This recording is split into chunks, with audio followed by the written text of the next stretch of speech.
Hello friends and neighbors, the Project for Awesome is upon us once again. This video is going to be a little bit different from the sort of videos I usually put up on BandGeek8408. It's going to be a little bit more just me talking. On my other channel I started doing this thing called 5 Minute Friday, where I basically just talk about a particular topic, unedited, unscripted, for 5 minutes or less. And I'm actually going to do that here, and it's me, it's not a character or anything like that, which is why I've got my contacts in and all that sort of thing.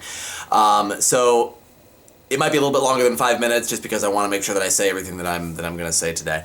So it's the Project for Awesome, and every year I try to pick a charity to support for the Project for Awesome, and I try to pick something that's in some way relevant to what's been going on in my life in the past year. So it's really a time for me to think back over how my life has gone over the past year, what influences have been in it, and what charity I want to support because of that. And I was trying to think about what charity I wanted to support this year, and nothing was really coming. I couldn't really think of anything, and I started putting a little bit of pressure on myself to pick something, and I realized I was putting the same kind of pressure on myself to pick a charity this year for Project for Awesome that I often put on myself to pick out Christmas gifts about this time of year as well. Christmas is coming, as you all know, and I'm sure everyone is rushing around to try to find Christmas gifts for everybody and find the perfect gift and all that sort of thing. And I'm finding myself this year getting a little bit disillusioned with the Christmas season. The Christmas season kind of has two faces to it, the religious side and the secular side, and this isn't like a ultra-religious, you have to put Jesus back in Christmas, all of it. That's nothing like that. It's just me talking. Because I've become disillusioned with both sides of it, actually, in a way. The secular side, I've started working a retail job this year and just bombarded with the commercialization, like we can use Christmas to advertise absolutely everything. It's kind of ridiculous. So there's that part of it, but I've also started to become a little bit disillusioned with the religious side of it as well, because first of all, we're not in the Christmas season yet. We're technically in the season of Advent, which is a time of anticipation. It's a time of waiting. It's a time leading up. It's a time of build-up, basically, to Christmas Day, to the Christmas season. And it's basically a time where we kind of recognize people that were living in hopelessness, who were living in darkness, but who had this light of hope, who had this belief that things were going to get better, that things were going to improve, that eventually light would come into the darkness. And I think that's partly why it's very symbolic that this time of year takes place close to the winter solstice, when the nights are getting longer and the days are getting colder and the world is slowly dying, at least here in the northern part of the world. And it's helpful for us to remember then that spring will come, that this is a cycle, and eventually the nights will shorten, the days will lengthen, the days will get warmer again, and spring will eventually come, and the world will look more lifelike as time goes on. And I really do think that the Advent season and also the Christmas season are meant to be times of hope in the midst of apparent hopelessness. And one of the things that I've really noticed this year is our approach to the Christmas story, the story of the birth of Jesus, and how we kind of view it. We have this idealized picture of the nativity, and how it's just kind of, it's a nice story. Oh, look, baby Jesus in the manger, it's so nice. But really think about the Christmas story for a minute, and leave the religious stuff out of it. Just think about just the story itself.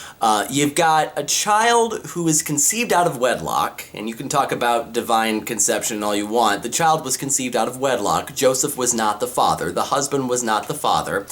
And then born at the worst possible time, when they're miles and miles away from their home, where they can't have Mary give birth in a clean home or a hospital. The only place available is a barn. Jesus was literally born in a barn. And it's a very dark story when you look at it that way, because you have to figure that Mary and Joseph were probably saying to themselves many, many times that evening, this kid isn't going to make it through the night. This kid isn't going to survive. There's no way he could possibly survive. And then on top of everything else, when the night was over, later they find out the king wants to kill their kids. So it's a very dark story, but what makes the story memorable is that they did persevere. And not only is it a dark story, it's a very common story, and not just in that time, but in today's time as well. And I think we lose sight of that in the midst of everything else that goes on during the Christmas season. That it is really supposed to look at a situation that appears hopeless, that appears very, very dark, but there is still hope. There is still a belief that things can improve, that things can get better. And that's why we give to charity as well. That's why we support these causes that help to help the poor, or feed the hungry, or cure a disease, or support the arts, or help improve the quality of education, whatever the cause might be. They all have the same purpose ultimately, and that is to provide hope in a seemingly hopeless situation. And so all this infighting between which charity is better and which one you support, it's all kind of silly and all kind of academic when it comes right down to it, because they all have the same purpose. So this year what I've decided to do is I am going to support a concept that I've actually talked about before in years past, called alternative giving. Alternative giving, if you don't know, is basically instead of giving things this Christmas to your loved ones, instead of going out and buying things for them, you instead support a charity or an organization on their behalf. You go and you find a charity that you think that is going to be meaningful to them and meaningful to you, and you support that charity and you say, I gave a gift on your behalf this year to such and such organization. And the nice thing is that you now, during the Project for Awesome, have the perfect opportunity to go charity shopping, because you can go and see all the other videos and all the charities that people are supporting. You can even go back and watch some of my videos from the past if you're interested in some of the charities I've supported in the past. And you can find a charity that you think a loved one of yours might appreciate you supporting on their behalf. So that is what I encourage you all to do in an effort to bring hope and bring a feeling of just things getting better to someone who is in the dark, to someone who is in a period of hopelessness in their lives right now.